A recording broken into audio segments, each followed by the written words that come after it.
Welcome to Talk About Coaching with us, Sherry Boone and Jamie Tenzer. We spend our days talking about coaching as we train and mentor coaches, and we've been doing this for over 20 years. We even talk about coaching when we're just chatting with each other. So we thought, why not record our chats and share them with you? Our goal is to share our expertise to help you on your journey to become a better coach.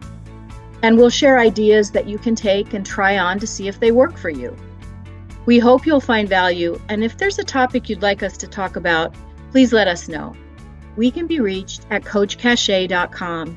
That's CoachCachet.com. We hope you'll enjoy today's Talk About Coaching. Hello, everyone. Welcome to Talk About Coaching with Sherry and Jamie. This is Jamie. Sherry, are you there? I am here. Thanks, Jamie. All right, great. So today we are going to talk about maintaining presence. Competency 5. It's actually maintains presence, to be official. Okay. And we're going to focus in on 5.3 and 5.4. 5.3 is manages one's emotions to stay present with the client. And 5.4 is demonstrates confidence in working with strong client emotions during the coaching process. And we were thinking that these two kind of go together or overlap for us as coaches. So when you think about managing our emotions to stay present with the client, what does that bring up for you or say to you, Sherry? Yeah. When I think about managing my emotions to stay present, it's, I think we talked about this in a previous podcast, and it's really about awareness, right? Being aware of what's going on for me as I'm listening to my client, as I'm, going through the coaching session.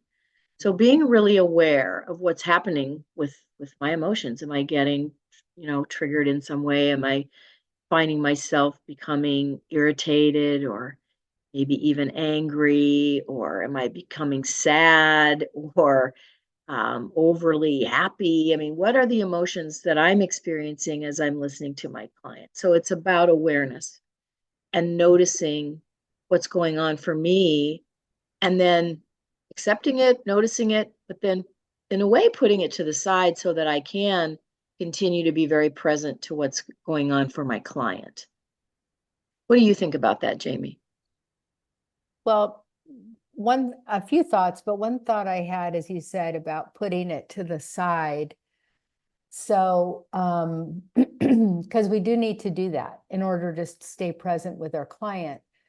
But the other piece of that is once the session is over, to maybe give ourselves a moment to look at that thing that we put to the side, so that we give ourselves a chance to kind of question it. And I know we've talked about supervision before, but bringing it to a supervision session or something like that, so that it's not just about, not paying any attention to it. It's just in the session, having that great awareness, setting it to the side, and then giving ourselves the chance to kind of look at it later. I think is really important, so that maybe it changes in the next session. Maybe it doesn't come up as strongly or something like that with the client. Right. Yeah, that's a good point. Yeah, exactly. And then the other piece of it is about strong client emotions. And, something that as mentors we deal with is new coaches, sometimes struggling with, oh my gosh, how do I manage or navigate client emotions? Because we know that we're not doing therapy, we're doing coaching. So that's a bright line. But then people sometimes they start crying in a coaching session, or or they get very, they might get a little agitated and angry about a situation that they're sharing. And how do we create the container for that and be okay with it, be present to it, so that our clients can, move through those emotions? Yeah. And, I think that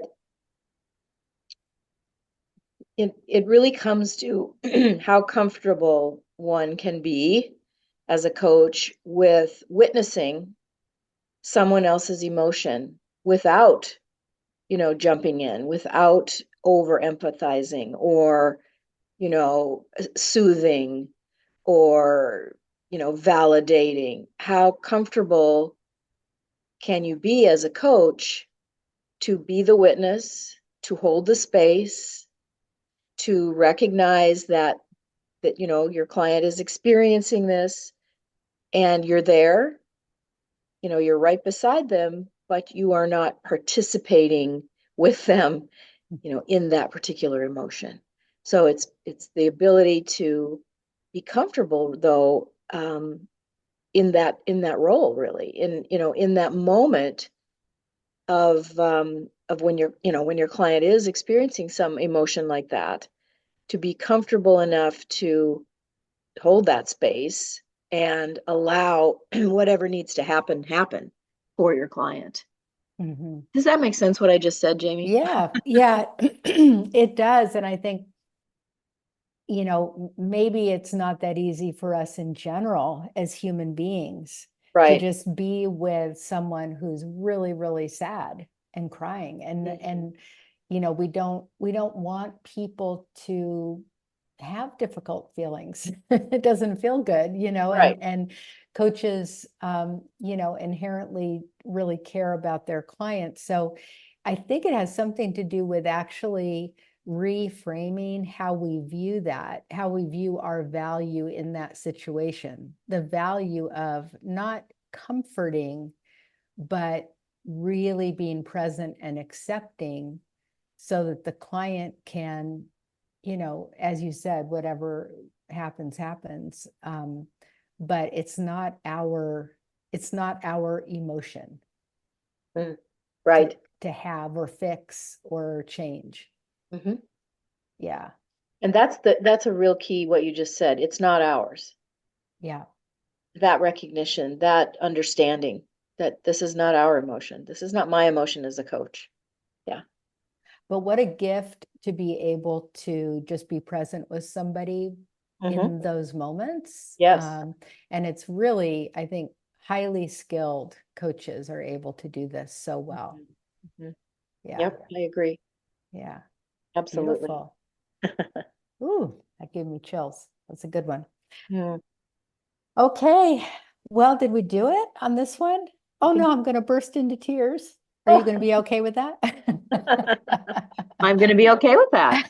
Okay. Okay. All right. Talk to you soon. Thanks, Jamie. Talk to you. Bye. Bye. We hope you're taking away a nugget or two that you want to try on as you coach your magnificent clients. As always, we invite your comments at coachcachet.com. Once again, that's COACHCACHET.com.